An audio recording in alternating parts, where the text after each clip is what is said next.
Welcome back. Hope everyone had a good week and everyone's playing safe this weekend.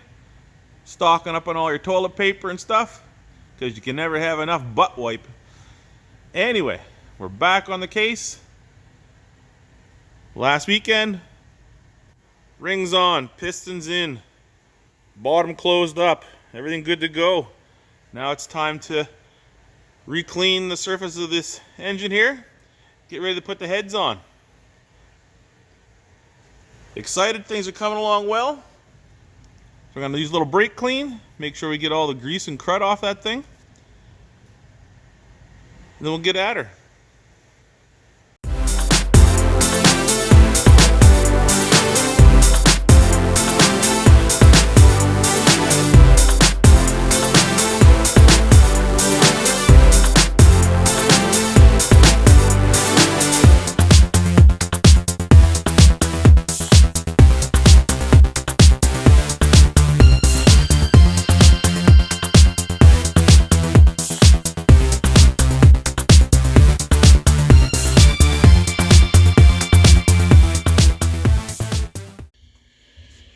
Alright, looks like we're ready to go here.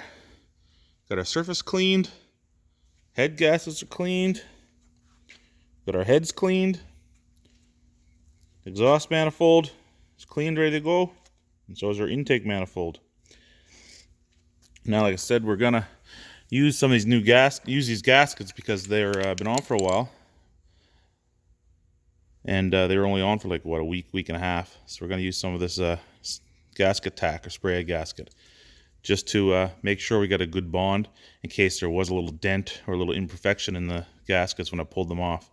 Even though none of them visibly were stuck, we use this just to make sure. So we're just going to double check to make sure that everything is clean one more time, and we should be good to go. Now I got a little bit of dirt on my camera here. Let's clean that off. That should do her. We got a... Whoa! What happened there?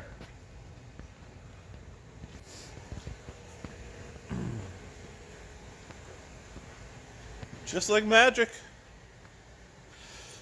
So, heads are on. Intake manifold, exhaust manifold are on. All gaskets have been tacked.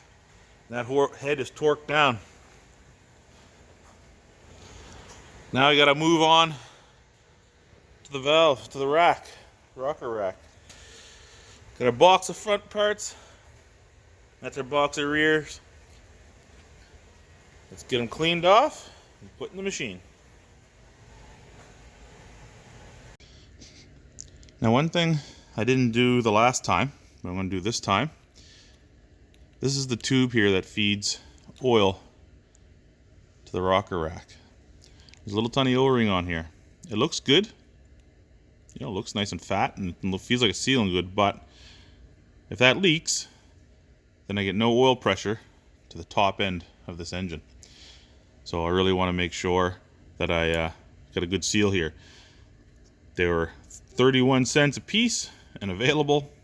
So if it's a part, might as well put it in.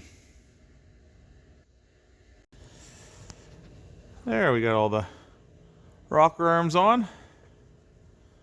Bolts are torqued down to 40 pounds. And we've gone through and I've gapped all the valves again. So that part is done and ready to go. Next, got to put the decompression arm back on. We're all closed up. Decompression rail is on. Valve covers are on. So now we're going to move on over to the side here, and we got to put that water jacket manifold back on, and then we'll hook up the radiator. Keep her moving along here. Things are going good.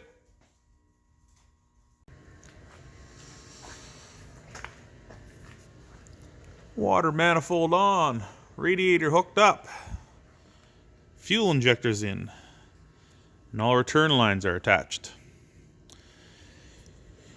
So all I have left to do here now is connect the main injector lines to the injectors. I am going to wait until I get some fuel in the tank. I'm just going to turn it by hand to pump fuel through till it all starts leaking out the main injector lines, just to purge a little more of the air out, and then I will hook them up. Two other things I think I'm going to take care of before we do a startup on this, which unfortunately is not going to be today.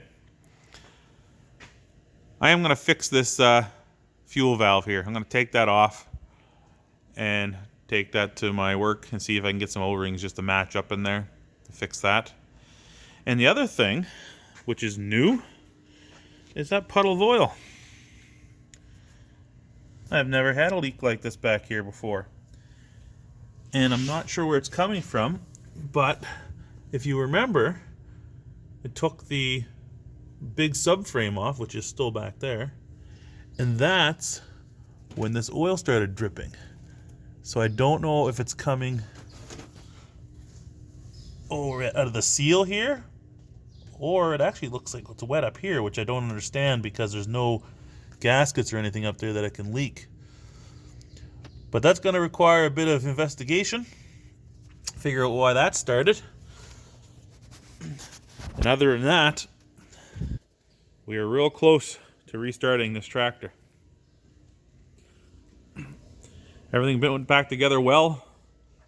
Not a lot of leftover parts, which is good.